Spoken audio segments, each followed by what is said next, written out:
నమస్కారం న్యూస్ 21 కి స్వాగతం. హెడ్లైన్ చూద్దాం.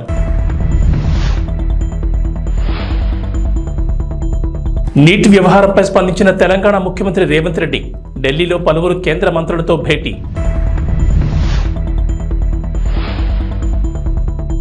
రేషన్ కార్డుదారులకు ఏపీ ప్రభుత్వం గుడ్ న్యూస్. జూలై నెల నుంచి కందిపప్పు కూడా బియ్యంతో పాటుగా పంపిణీ చేయాలని చంద్రబాబు ఆదేశం.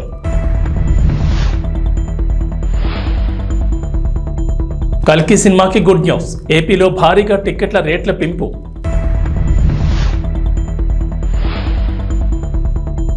ఏపీ తెలంగాణకు వర్ష సూచన. పలు జిల్లాల్లో వర్షాలు, ఎల్లో అలర్ట్ జారీ. నీట్ వ్యవహారంపై సిట్టింగ్ జడ్జితో విచారణ జరిపించాలని తెలంగాణ ముఖ్యమంత్రి రేవంత్ రెడ్డి డిమాండ్ చేశారు. ఢిల్లీలో ఆయన వరుసగా కేంద్ర మంత్రులతో భేటీ అయ్యారు. రేపు మరికొందరు కేంద్ర మంత్రులను కలవనున్నారు. అలాగే నేడు ఆయన ఏఐసీసీ కార్యాలయానికి వెళ్లారు. నీట్ పరీక్ష అంశంపై మీడియా ప్రతినిధులు ఆయన ప్రశ్నించారు. ఈ సందర్భంగా ముఖ్యమంత్రి మాట్లాడుతూ ఏ ఒక్కరిపైనో కేసు వేసి క్లోజ్ చేసేందుకు సిబిఐ దర్యాప్తునకు ఆదేశించారని విమర్శించారు. కానీ జ్యుడిషియల్ విచారణ అవసరమన్నారు. ప్రధాని మోడీ విద్యార్థులకు భరోసా ఇవ్వడం లేదన్నారు. తెలంగాణకు సైనిక్ స్కూల్ కావాలని, ఇదే విషయమై తాను కేంద్ర మంత్రి రాజ్నాథ్ సింగ్ అడిగానన్నారు. ఆయన సానుకూలంగా స్పందించినట్లు చెప్పారు. రేవంత్ రెడ్డి కేంద్ర మంత్రి మనోహర్ లాల్ ఖట్టర్తోనూ భేటీ అయ్యారు. ఈ సందర్భంగా బీఎల్సీ మోడల్లో 2.70 లక్షల ఇళ్లు మంజూరు చేయాలని కేంద్ర మంత్రిని కోరారు. ఇళ్లను పీఎంఏవై కింద నిర్మిస్తామని తెలిపారు. అలాగే స్మార్ట్ సిటీ మిషన్ కాలపరిమితిని ఏడాది పాటు పొడిగించాలని కోరారు. రేషన్ కార్డుదారులకు ఏపీ ప్రభుత్వం గుడ్ న్యూస్ చెప్పింది. రేషన్ కార్డులు ఉన్నవారికి వచ్చే నెల నుంచి రేషన్ దుకాణాల్లో రాగులు కూడా పంపిణీ చేయనున్నారు. ఈ మేరకు పౌర సరఫరాల శాఖ నిర్ణయం తీసుకుంది. ప్రస్తుతం రాయలసీమలో మాత్రమే రేషన్ కార్డుదారులకు రాగులు పంపిణీ చేస్తున్నారు. జూలై నెల నుంచి రాష్ట్రమంతటా రాగులు పంపిణీ చేయనున్నారు. 3 కేజీల బియ్యానికి బదులుగా రాగులు పంపిణీ చేస్తారు. అలాగే సత్యసాయి, చిత్తూరు, తిరుపతి జిల్లా ప్రజలకు జూలై నుంచి జొన్నలు కూడా అందివ్వనున్నారు. ఒకవేళ రాగులు, జొన్నలు తీసుకునేందుకు రేషన్ కార్డుదారులు ఆసక్తి చూపని పరిస్థితులు వాటికి బదులుగా బియ్యం ఇవ్వనున్నారు. మరోవైపు రేషన్ కార్డుదారులకు జూలై నుంచి బియ్యంతో పాటుగా కందిపప్పు, పంచదార కూడా ఇవ్వాలని ఇప్పటికే నిర్ణయం తీసుకున్నారు. బహిరంగ మార్కెట్లో కందిపప్పు ధర భారీగా ఉన్న నేపథ్యంలో సగటు మధ్యతరగతి జీవికి ఊరట కలిగించేలా రేషన్ షాపుల్లో సబ్సిడీ ధరకు కందిపప్పు ఇవ్వాలని ప్రభుత్వం నిర్ణయం తీసుకుంది. గడిచిన కొన్ని రోజులుగా ఏపీలో రేషన్ దుకాణాల ద్వారా కందిపప్పు పంపిణీ నిలిచిపోయింది. సీఎం చంద్రబాబు దృష్టికి ఈ విషయం రాగా జూలై నెల నుంచి కందిపప్పు కూడా బియ్యంతో పాటుగా పంపిణీ చేయాలని ఆదేశించారు. ఆంధ్రప్రదేశ్ డిప్యూటీ సీఎం పవన్ కళ్యాణ్ దీక్ష చేయబోతున్నారు. బుధవారం నుంచి వారాహి అమ్మవారి దీక్ష చేస్తారు. 11 రోజుల పాటు నిర్వహించే ఈ దీక్షలో పండ్లు, ద్రవాహారం మాత్రమే తీసుకుంటారు. గత ఏడాది జూన్ మాసంలో పవన్ కళ్యాణ్ వారాహి విజయయాత్ర చేపట్టిన సంగతి తెలిసిందే.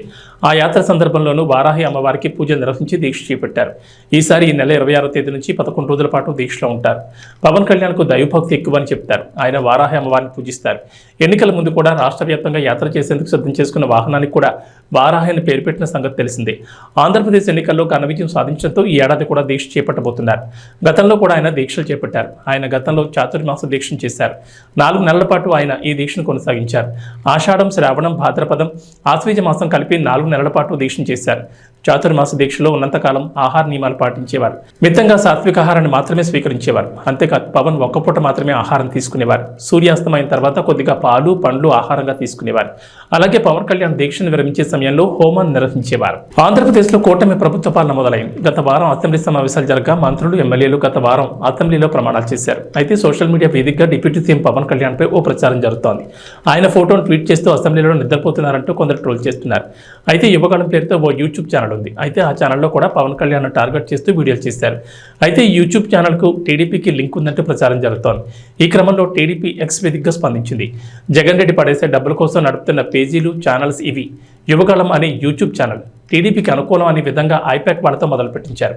గతంలో చంద్రబాబు తిడుతూ ఈ ఛానల్లో వీడియోలు పెట్టారు. ఇప్పుడు జనసేన అధినేత పవన్పై ఫేక్ వీడియోలు చేసి అది టీడీపీ వేసింది అనే విధంగా జనసేనకు అనుకూలంగా అనే విధంగా మరో ట్విట్టర్ పేజీలో పోస్ట్ చేశారు. 2 పార్టీల మధ్య అపోహలు సృష్టించడానికి ఒక పెద్ద కుట్రకు తెరతీశారంటూ మండిపడ్డారు. యువకాలం అనే యూట్యూబ్ ఛానల్తో టీడీపీకి ఎలాంటి సంబంధం లేదు. ఎన్నికల ముందు వరకు ఆ ఛానల్లో టీడీపీకి వ్యతిరేకంగా వీడియోలు పెట్టారు. ఇలా పార్టీల మధ్య, కులాల మధ్య, ప్రాంతాల మధ్య, సినిమా ఫ్యాన్స్ మధ్య కుట్రలు చేసే నీచ బుద్ధి ఈ దేశంలో జగన్ రెడ్డి ఒక్కరికే ఉంది. దయచేసి ఇలాంటి ఫేక్ వార్తలు నమ్మొద్దని, ఇలాంటి వాటిపై త్వరలోనే చట్టపరమైన చర్యలు తీసుకుంటామని చెప్పారు. ఎవరెన్ని కుట్రలు చేసినా ఈ రాష్ట్ర భవిష్యత్తు కోసం రాష్ట్రం నుంచి సైకోగాళ్లను శాశ్వతంగా తరిమేసేదాకా టీడీపీ, జనసేన మైత్రి కొనసాగుతూనే ఉంటుందంటూ ట్వీట్ చేశారు. ఈ విధంగా ఆలోచన చేసేటువంటి చంద్రబాబు నాయుడు గారికి, పవన్ కళ్యాణ్ గారికి కూడా మనకు ధన్యవాదాలు చెప్పి, వారు ఏ ఆలోచనతో ఇచ్చారో దాన్ని సబూగా జరిపించడం కోసం మనందరూ కూడా ప్రయత్నం చేయవలసినటువంటి ధన్యవాదాలు చెప్పి, వారు ఏ ఆలోచనతో ఇచ్చారో దాన్ని సబూగా చెప్పి, వారు ఏ ఆలోచనతో ఇచ్చారో దాన్ని ఏపీ ముఖ్యమంత్రి తెలుగుదేశం పార్టీ అధినేత నారా చంద్రబాబు నాయుడు తెలుగు తమిళకు శుభవార్త చెప్పారు. గత ప్రభుత్వ హయాంలో అధికారం ఉందనే అహంకారంతో విర్రవీగి టీడీపీ నేతల్ని కార్యకర్తల్ని వేధించిన వైఎస్ఆర్సీపీ నేతల్ని టీడీపీలోకి తీసుకునేది లేదని తేల్చి చెప్పారు. గత ప్రభుత్వంలో టీడీపీకి నష్టం చేసిన వారిని, అలాగే చట్టవిరుద్ధంగా వ్యవహరించిన వారిని వదిలేది లేదన్నారు. ఇప్పుడు మనకు అధికారం వచ్చిందని సొంత లాభం కోసం ఇప్పుడు పార్టీలోకి వచ్చే వారి విషయంలో జాగ్రత్తగా ఉండాలన్నారు. టీడీపీ ఎమ్మెల్యేలు, నియోజకవర్గ ఇన్ఛార్జీలు, పరిశీలకులు, ముఖ్య నేతలతో చంద్రబాబు టెలికాన్ఫరెన్స్లో మాట్లాడారు.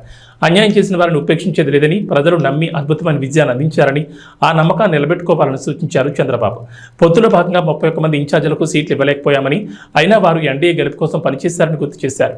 ఎన్నికల్లో ఏకంగా 57% ఓట్లు సాధించామని, 93% స్ట్రైక్ రేట్తో గెలిచామని గుర్తు చేశారు. 2029 ఎన్నికలకు కూడా ఇప్పటి నుంచే ప్రణాళికలు సిద్ధం చేసుకోవాలని సూచించారు. పోలీసు శాఖ హెచ్చరికల పేరుతో సోషల్ మీడియాలో వైరల్ అవుతున్న వార్తలపై హైదరాబాద్ పోలీసులు స్పందించారు. నగరంలో దుకాణాలన్నీ రాత్రి 10:30 లేదా 11 గంటలకే మూసేయాలంటూ వస్తున్న వార్తలను పోలీసులు ఖండించారు. ఆ వార్తలు పూర్తిగా అబద్ధమంటూ హైదరాబాద్ పోలీసులు తమ అధికారిక ట్విట్టర్ ఖాతాలో పోస్ట్ చేశారు. దుకాణాలు, సంస్థలు మూసేసే సమయాలు ప్రస్తుతం అమల్లో ఉన్న నిబంధనల ప్రకారమే కొనసాగుతాయని, ఇది అందరూ గమనించాలని హైదరాబాద్ పోలీసులు తెలిపారు. అయితే హైదరాబాద్లో నెలకొన్న ప్రస్తుత పరిస్థితుల్లో సీఎం రేవంత్ రెడ్డి పోలీస్ శాఖకు కీలక ఆదేశాలు చేశారని, ముఖ్యమంత్రి ఆదేశాల మేరకు నగరవాసులకు పోలీసులు హెచ్చరికలు జారీ చేశారంటూ సోషల్ మీడియాలో ఓ పోస్టు వైరల్గా మారింది. ఈ పోస్టులో బహిరంగ ప్రదేశాల్లో మద్యం తాగొద్దని, రోడ్లపై అల్లర్లు సృష్టించొద్దని, అనుమానాస్పద వ్యక్తులకు లిఫ్ట్ ఇవ్వొద్దని పోలీసులు హెచ్చరికలు జారీ చేసినట్లుగా ఉంది. వీటితో పాటు నగరంలో దుకాణాలు రాత్రి 10:30 నుండి 11 గంటల లోపే మూసేయాలన్న నిబంధన కూడా ఉంది. గంజాయి సరఫరాదారులను, గంజాయి తీసుకునే వారిని వదిలిపెట్టేది లేదని, అర్ధరాత్రి జులైగా ఎవరైనా తిరిగితే కఠిన చర్యలు తీసుకుంటామంటూ హెచ్చరికలు జారీ చేసినట్లుగా పోలీసు లోగోతో పాటు సీఎం రేవంత్ రెడ్డి ఫోటోతో ఉన్న పోస్టర్ సోషల్ మీడియాలో వైరల్ అవుతోంది.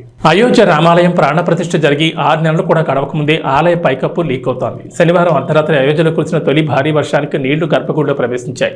ఇందుకు సంబంధించిన ఫోటోలు బయటకు వచ్చాయి. కాగా నీరు లీక్ అవుతోందని ఆలయ ప్రధాన పూజారి ఆచార్య సత్యేంద్ర దాస్ సోమవారం వెల్లడించారు. దేశం నలుమూల నుంచి వచ్చిన ఇంజనీర్లు రామాలయాన్ని నిర్మిస్తున్నారని, అయినప్పటికీ నీళ్లు లీక్ కావడం ఆశ్చర్యానికి గురిచేస్తుందని అన్నారు. ఆలయ నిర్మాణంలో నిర్లక్ష్యంగా వ్యవహరించారని, గుడి ప్రాంగణంలోకి చేరిన నీరు బయటకు వెళ్లే మార్గం కూడా లేకుండా నిర్మించారని సత్యేంద్రదాస్ అన్నారు. రామ్లల్లా ముందు పూజారి కూర్చునే చోట వీఐపీలు దర్శనం చేసుకునే స్థలంలో నీరు లీక్ అవుతుందని పేర్కొన్నారు. వర్షం కురవడం ఎక్కువైతే లోపల కూర్చుని పూజ చేయడం కూడా ఇబ్బందేనని ఆయన పేర్కొన్నారు. నీళ్లు ఇలా ఎందుకు లీక్ అవుతున్నాయని, అంతమంది పెద్ద ఇంజనీర్ల సమక్షంలో నిర్మించిన ఆలయంలో ఇలా జరగడం ఏంటని ఆయన ప్రశ్నించారు. ఈ సమస్యకు తక్షణమే పరిష్కరించాలని ఆలయ అధికారులకు విజ్ఞప్తి చేశారు. గ్రామంలోని ప్రజా సమస్యలను పరిష్కారం చేస్తామని కడప జిల్లా పోరుమామిళ్ల మండల తహసీల్దార్ శిరీష్ అన్నారు. కడప జిల్లా పోరుమామిళ్ల మండలం రంగసముద్రం గ్రామ సర్వే నెంబర్ 570/1, 570/2లలో భూమికి సంబంధించి నరసింగపల్లె గ్రామానికి చెందిన రైతులు గత 2 రోజుల క్రితం ఘర్షణ పడ్డారు. ఈ విషయంపై మండల తహసీల్దార్ శిరీష, రెవెన్యూ ఇన్స్పెక్టర్ సుధాకర్ రెడ్డి, మండల సర్వేయర్ జానీ మరియు రెవెన్యూ సిబ్బంది ఆ గ్రామాన్ని సందర్శించి భూమిని పరిశీలించి భూమి హద్దులు నిర్ధారించి గ్రామస్తులతో మాట్లాడారు. ఈ మేరకు తహసీల్దార్ శిరీష రెవెన్యూ రికార్డు ప్రకారం జిల్లా కలెక్టర్ విజయరామరాజుకు విచారణ నివేదిక సమర్పించారు.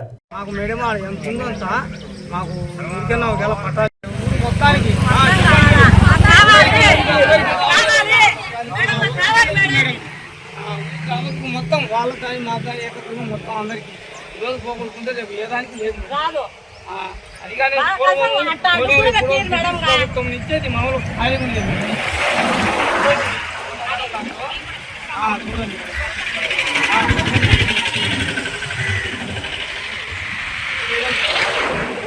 ఆత్మాలు అటువంటి ఇదే పొలాలతో పొలాలను పోతాను ఉండదు, పోతాను కానీ వాళ్ళ పట్టాలే అని నాకేం మాకు దారి చెప్పండి.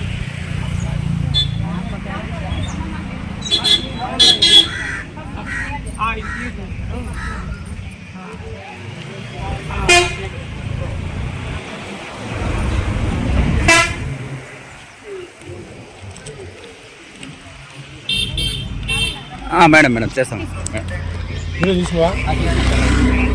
రాయలసీమ జిల్లాలో వర్షాలు పడడంతో రైతులు ఖరీఫ్ సాగుకు సన్నద్ధమవుతున్నారు. వేరుశెనగ, కంది, టమాటో, మిరప, పత్తి సాగు చేస్తున్నారు. సేద్యం ఖర్చుకు భరించలేక పలువురు రైతులు తమ పిల్లలు, కుటుంబ సభ్యుల రెక్కల కష్టాన్ని నమ్ముకుని సేద్యం పనులు చేస్తున్నారు.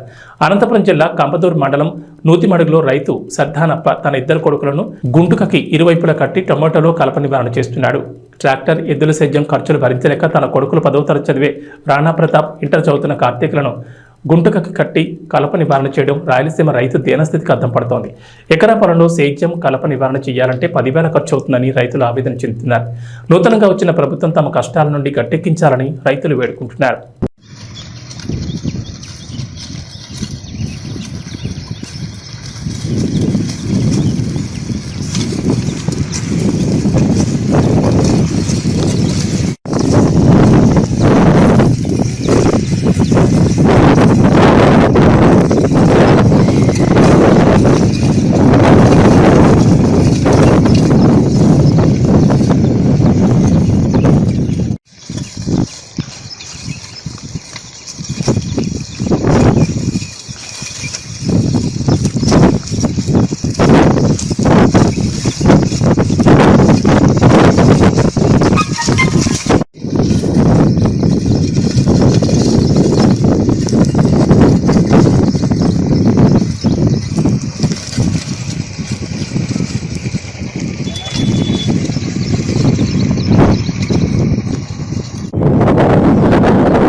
చేయలేక పేదలు రైతులు చాలా ఇబ్బంది పడుతున్నారు కూలీలతోనూ.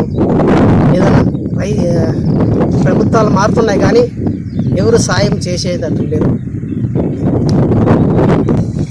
ఇప్పటికైనా ప్రభుత్వమైనా సాయం చేస్తామని కోరుతున్నాను. కూలీల్లో పెట్టుబడి పెట్టలేక శాతగాక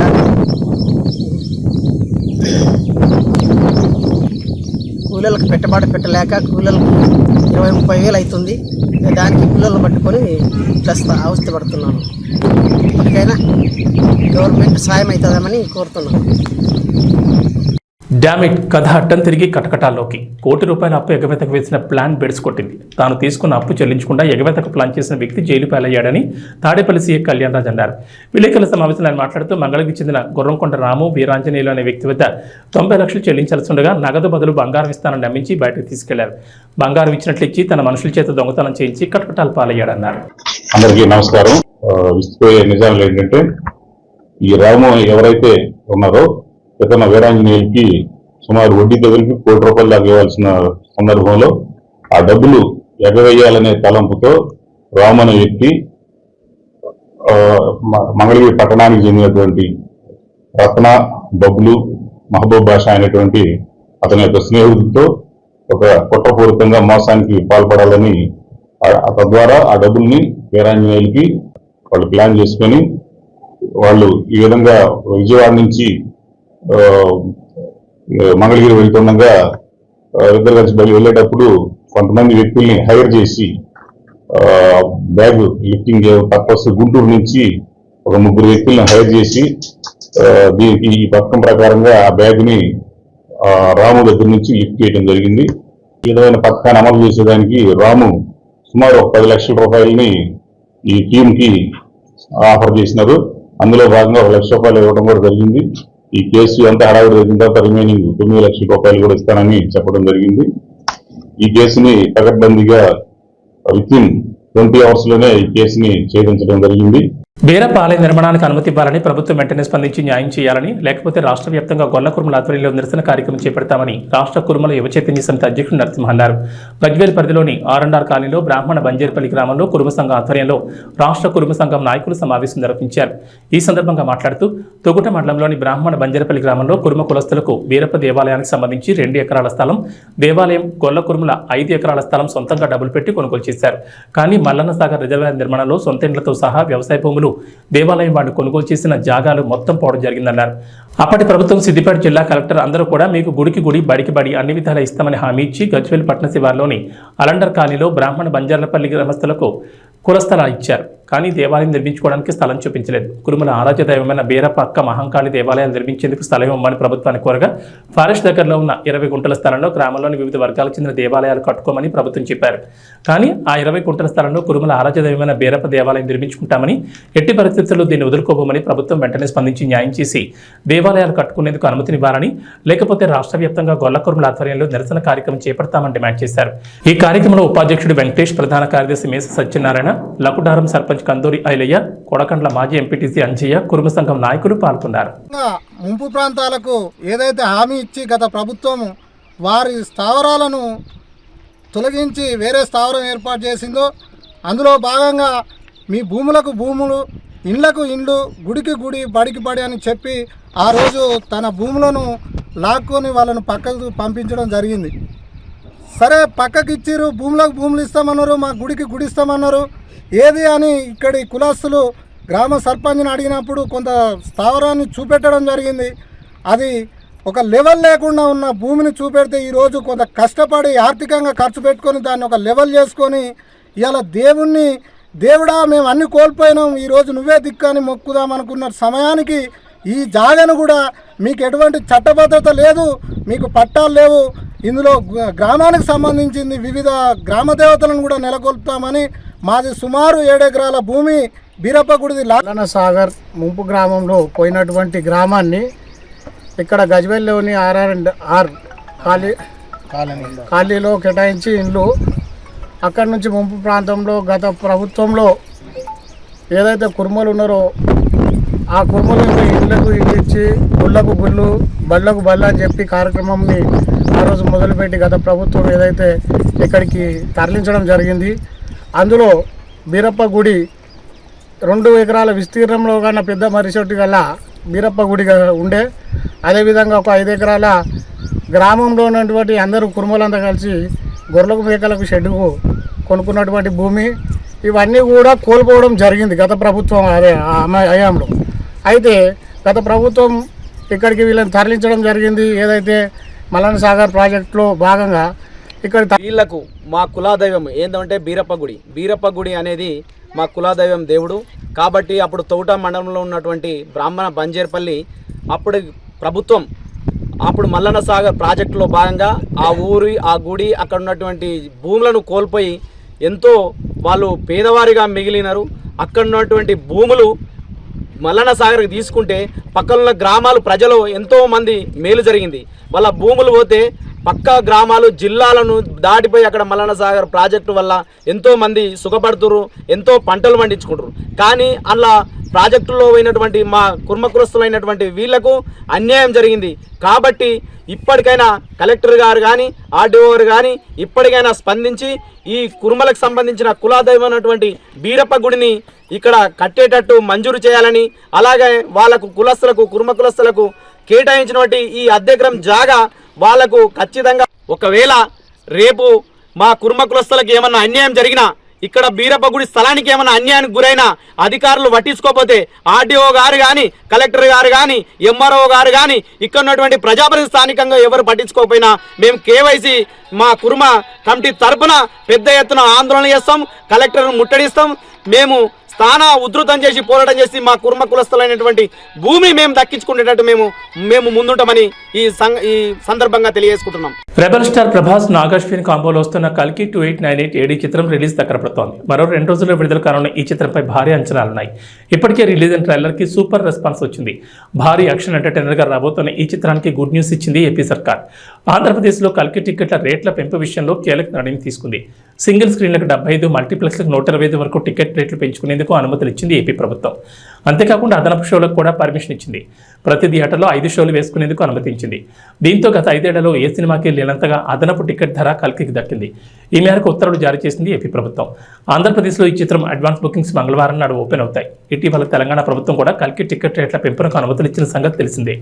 ఈ నెల 27 నుంచి జూలై 4 వరకు ఈ టికెట్ రేట్లు పెంచుకునేందుకు పర్మిషన్ ఇచ్చింది రేవంత్ సర్కార్.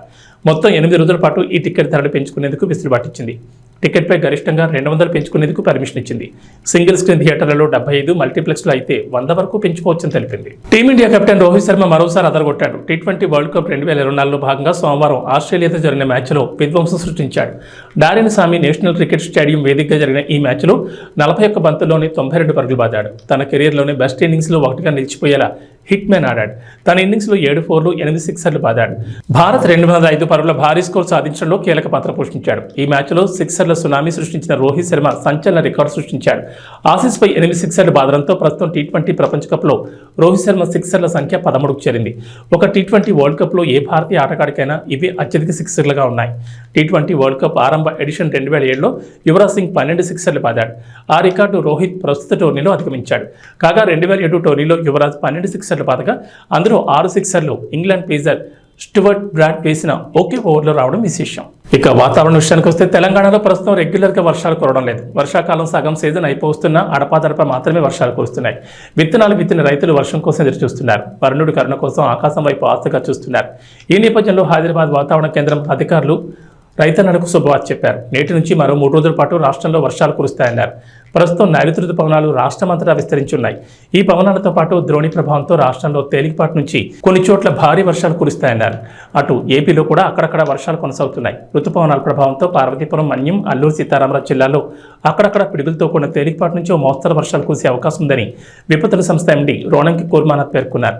అలాగే శ్రీకాకుళం, విజయనగరం, పార్వతీపురం, మన్యం, అల్లూరు సీతారామరాజు, విశాఖపట్నం, అనకాపల్లి, కాకినాడ, డాక్టర్ బిఆర్ అంబేద్కర్ కోనసీమ, తూర్పుగోదావరి, పశ్చిమ గోదావరి, ఏలూరు, కృష్ణా, ఎన్టీఆర్, గుంటూరు, బాపట్ల, పల్నాడు, ప్రకాశం, నెల్లూరు, చిత్తూరు, తిరుపతి, కడప, అన్నమయ్య జిల్లాలో అక్కడక్కడ పిడుగులతో కూడిన తేలికపాటి వర్షాలు కురిసే అవకాశం ఉందన్నారు. ఇవి బులెటిన్ విశేషాలు. నమస్కారం.